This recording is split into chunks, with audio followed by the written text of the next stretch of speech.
Lobo Uganda tino kwero nino pamon maobe de Katakwi district. Wakeli man gima Paul maobe kati iloga ngia muchwin iwan luo TV.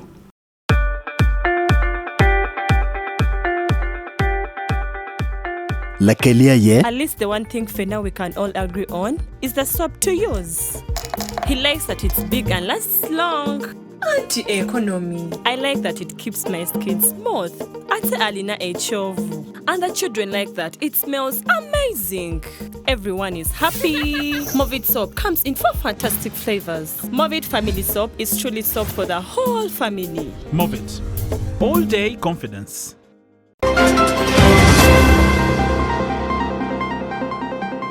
Yub melogange mauchunyi wa otieno matin, KWERO nino pamon yub mautime opongwe wa Katakwi district.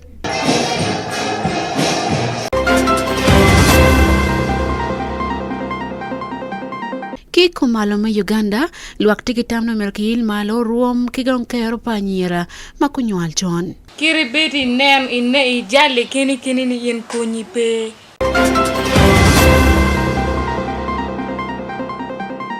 Elogange BIACARA GANGKAL MULEME PINY OKWERO tame karkichik ma obuteme dio lokomato ko Uganda. Our view that small-scale distillers and retailers be allowed to operate under current trading licenses given by local governments.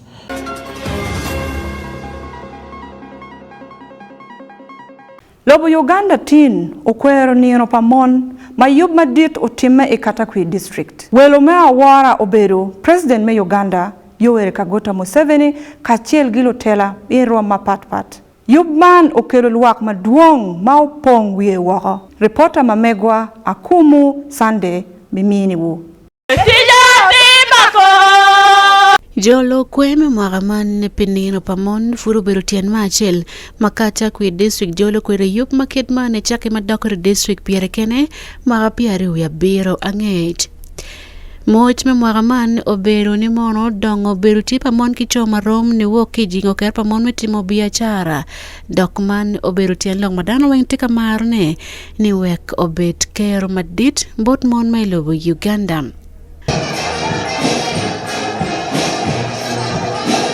Lacoc President Lobo Uganda Jessica Alupo Epel mabirti MP pamon me Katakwi district ayekono bedo ngat mapiere tek loy maologo kadong enoluo President Yoweri Museveni kalok bot anywale Lobo Uganda yupman.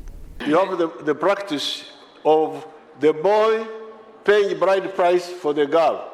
That's why the Karamojong finish one another with the Turkanas killing one another to get cows to go and pay for women. But if you sell girls to get money, you can imagine, is that not a desperation? Rich families cannot ask for bride price for their girls. My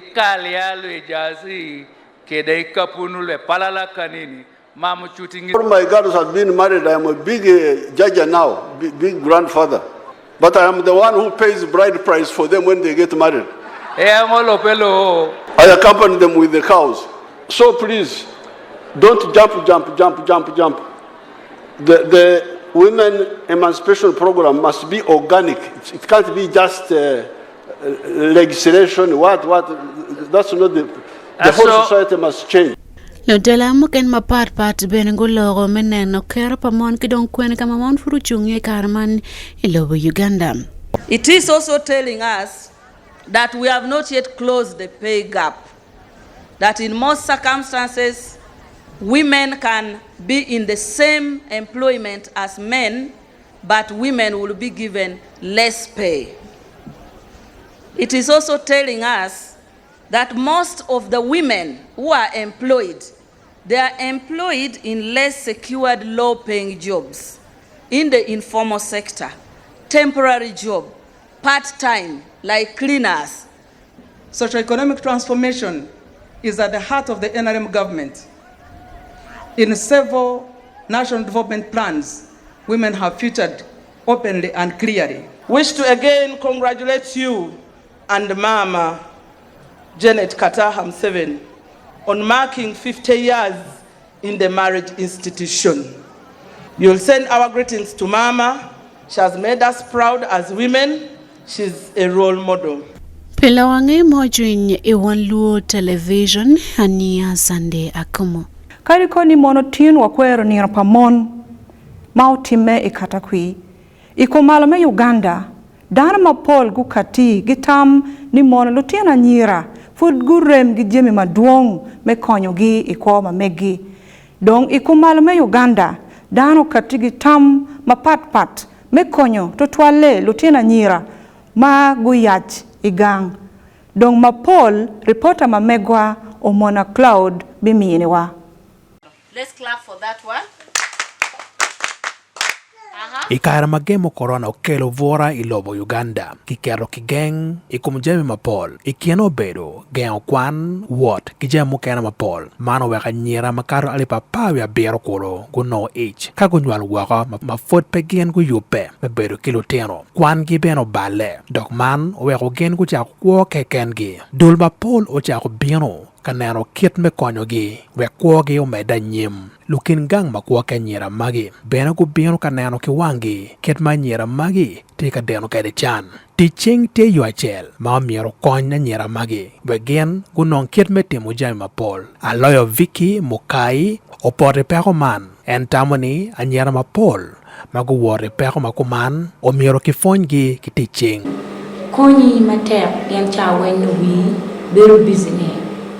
Mira tiara tim du man ko depicho ne ngati ni mira tiara ka yele doggen mi fon ka pe tiara ko ni tam ni mira tet der werk do teno der tiara yele kima de non be la tinu kwan be do kid ma ni be ka en kid ma ni be ro ka no kan kina e be ya na to mo be awero ni da tele e de cha man no iti di mo me tinu chini de romo chumpi ke ni machalo dao ni machalo dato ni machalo ngan Jen OKWERO ono beriching nyak minne ikarma eno noni en tie ka ono eno weko gang meno weko ka jako bero pire kene ame me just dak me utam ye joma giti karo kama giti ka mistreating in ni kai nem giti ka mistreating in kama ani aye phone in any pay making decision marai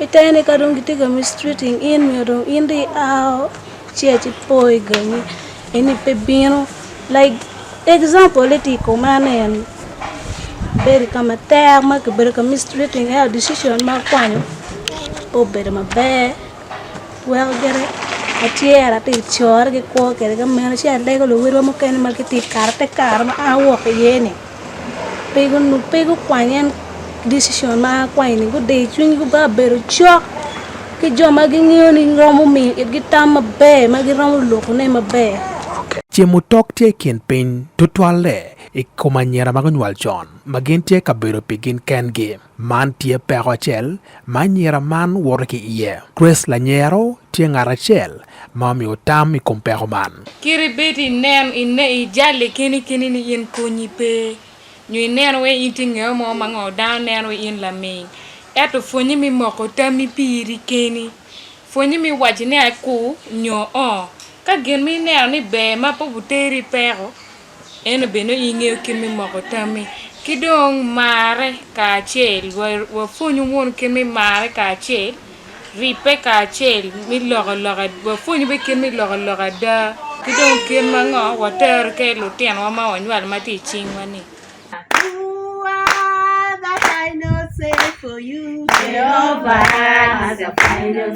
Grace aya tila titpadul second chance manonge Gulu City second chance uchako konya ANYIRA GUNYWAL chon matie kabedo kengi ikinje magen temu enaye mi ofonye ke ANYIRA magi gena ngo mo weko ANYIRA man GUNYWAL ko chon mafot kare gi poramo it will mean second chance machalo kien ma wafonyo gi wanyang kere wano ni gien mo weko go no kar menywal chon obedo ngech mapeki mini gi weko go cher go donyo gien mano put pego nyang cho muchako bolo gi go bedo kila gam me ye ki ken weko go cher go nywalo chon anyira magi tie ma wigi unywen ne wako pi peko ma pat ma gen woro ki iye man tie ma chalo kony ma bero peke pi lutino ma gen gunywalo. Second chance tika konyo gi yo mene. Anyira man watika konyo gi kimin gi fony ma achel wachako kimin gi fony pen wigi no dong tie o munywen neo kinywal ma gunywal chon mano pegu ng'eyo gena mera no gi tim chi wachako gor wigi wachika min gi fony ma pat maromo yupo anyimgi ma ko beti chawani ma pole dong gung'eyo ni kara gien mutima ng'ech obedo la nywen manok pi ng'ech ma peki bedo ka min gi. Kawa kwero nira pa montin bedo beto twal kawi wapo pi anyira ma guyach wako ka gunywal chon. Claude Mona, Wanwo TV. Gilego Lutela e Roma pat mekero chwinygi pidon lobo I city mamegi. Dong bene gilego gi me yaro lok man bot Lutela magin gitelo gi. Kachoke man otime ma jodul men National Planning Secretariat enego yobo pidon lobo nyodon city arua gulu gilera.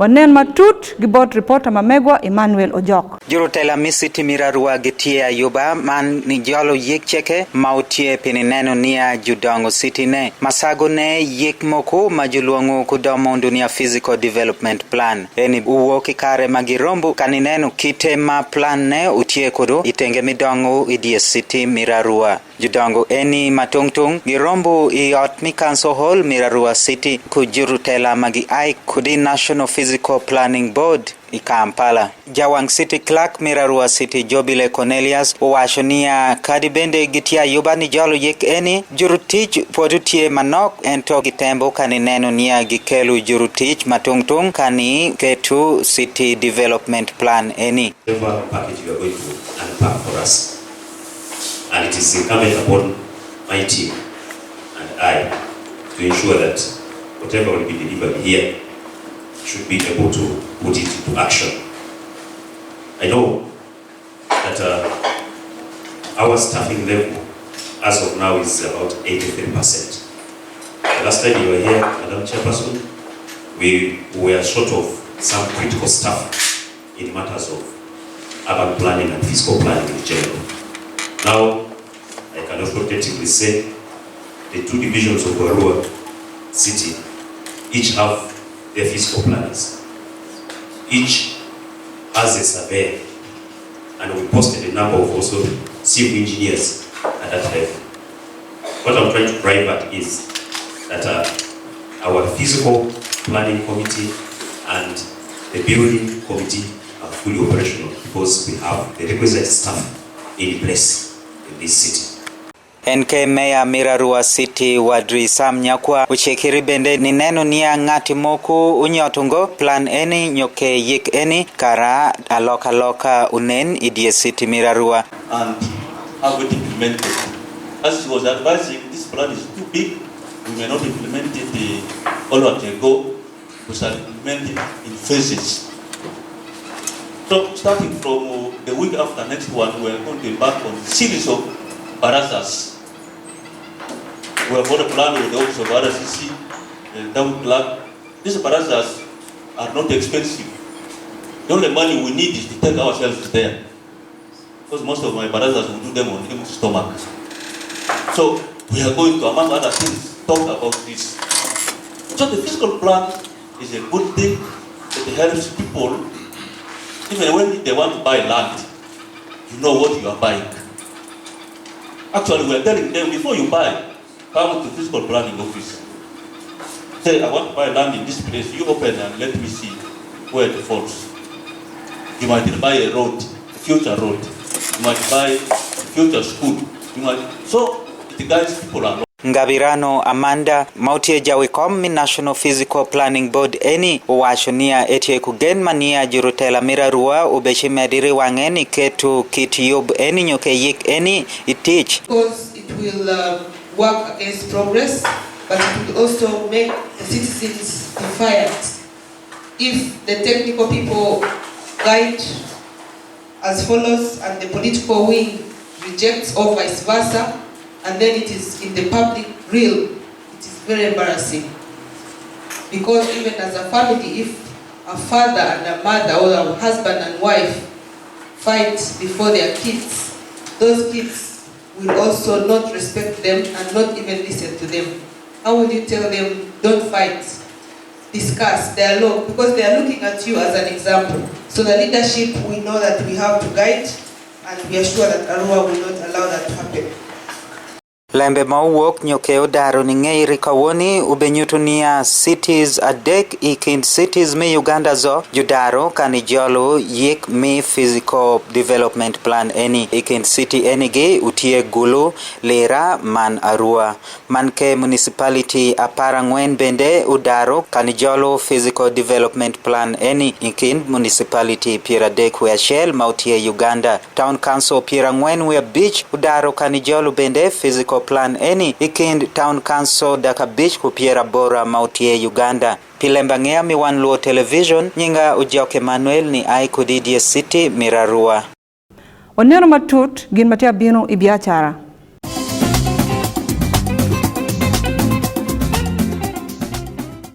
GANGKAL manen lokom leti makwea la joach butama kimero dok chiek ma bodor lokom mamato ko ilobo man.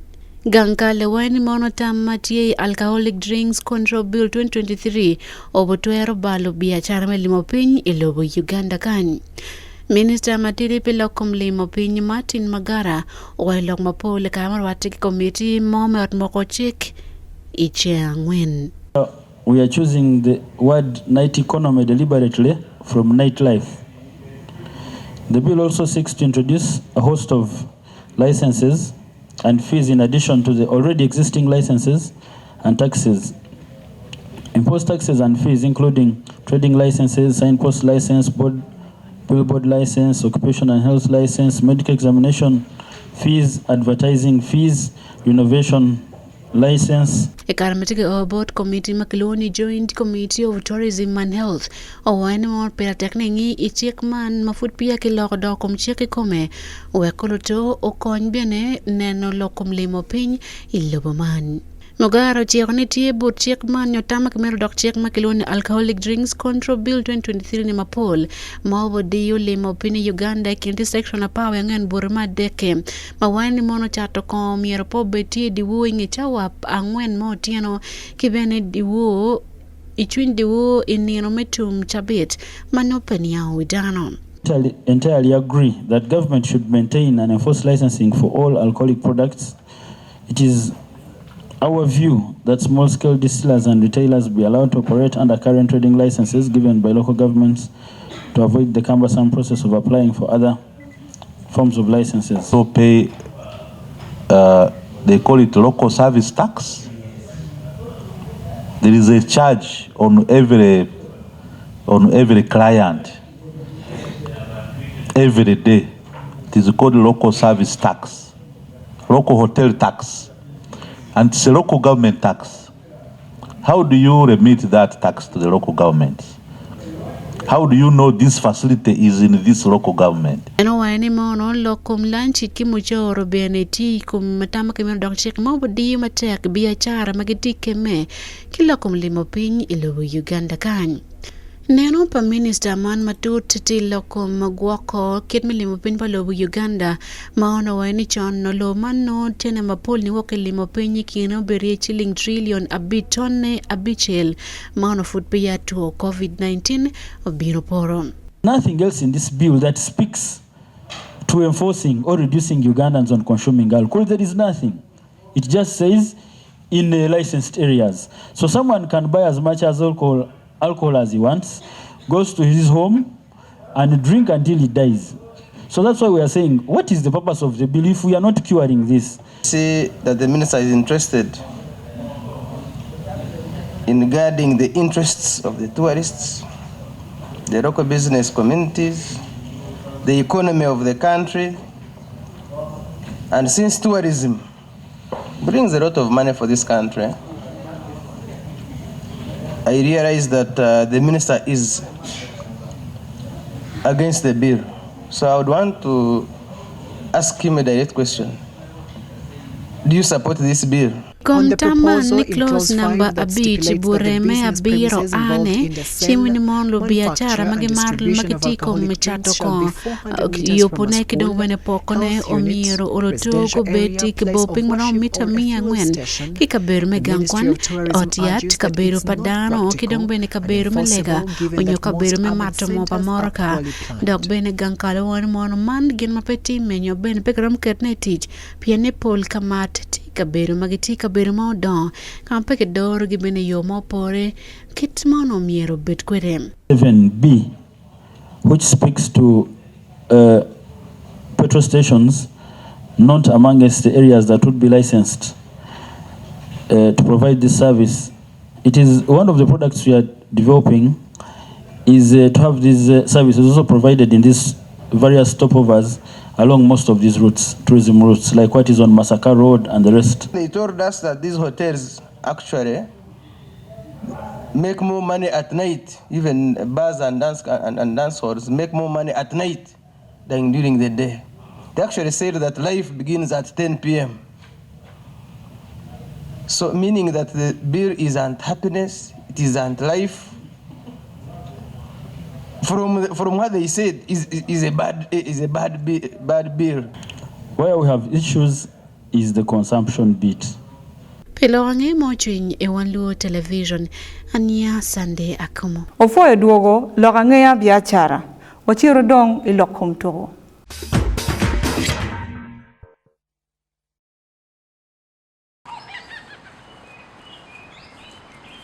In 2021, Omliwe stamped her name in history as she took charge of Uganda's national men's volleyball team, the Volleyball Cranes. Reflecting on that historical occasion, Omliwe's passion and dedication shine through, serving as an inspiration to all. Being able to break that mentality, but I was so grateful that I was able to represent the women in that environment, that we were able to excel in that environment, and I pray that we get many more opportunities like that. Imwaka alibero pido wa chele shila okati kinjo mokelo tekwara matinieni Lobo Uganda odo la fonyo dila doma chel matika fonyo choko nenti daro maono fonyo timpa Lobo Uganda man the Volleyball Cranes. Niyo watin and fuduwado kit ma itano kweri chima kegoya boteni mono teach dong chimege. I don't think I know any other woman who has coached a men's national team.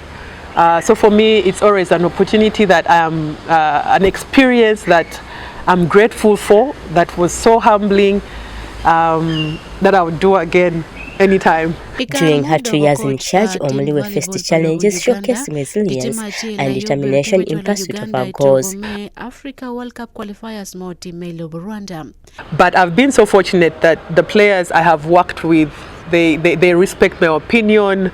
They believe in what I share with them to help them be better athletes, and you can see they make the effort to do it. So I thank God for that. So technically, I've not had any challenge. It has been the people dynamics around. Kuno yana beru benedaro kene matila fontu pa Lodong volleyball macho dok ento kerne oberu ker matekito ni enim. In sport, one thing, by the way, is God. That's the first thing I can tell you. God just keeps reminding me of where I'm supposed to be. So even when the ground seems shaky and stuff are going on, he just reminds me, keep your head up. He gives me my peace and I push on. Pimwagario mayano beru kwere coach patimpa Lobo Uganda omuriwe tikije mapol manternete pero madit ilokom maturo kidong turo dilo adon Lobo Uganda kan. Karabet no kemme ke per mapol en nelne matek tiene meta mereki turo man wek edong turo dila don Lobo Uganda kabene imi miriki mon mapol medonyo ingolo kidong fonyo turo man. NINO man ma Uganda KWERO NINO pamoni en tiki kwena makitman bot mon luwore. Mapat bene kebela fon meturo volleyball bot volleyball cranes omriwe tikin jomogo turo dok bene entika fonyo timo kene madon pacho ikine tie KFVC Air Force Volleyball Club kidong mokene kareman enti head coach patim pamon kicho duju me KCCA Volleyball Clubs. Pila wange moching iwanlu television ania Sunday Akumu. Afoyo neno lok angea muchwiny iwan luo TV tin ki an akelo Lucy. Pinino pa mon amiro foyo un mon weng moti wako kuno kachiel gi un cho mo konyo mon wek ubed maber. Pi program matut umedigi neno wan luo TV afoyo.